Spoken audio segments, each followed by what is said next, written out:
Hello, and welcome to Profitolizer. Let us guide you through the process of adding groups under the investment. The Investment Groups page allows you to create, edit, and manage groups for your large purchases, making it easier to organize and categorize your significant investments. After logging in,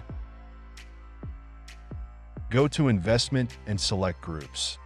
The main table displays the list of investment groups in your company.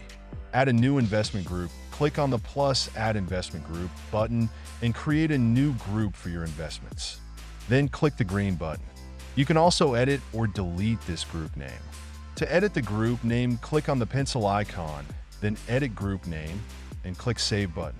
Or if you want to delete group name, click the trash bin icon and click Delete. Be cautious, as this action is irreversible and will delete all items within the group. Thank you for watching this video.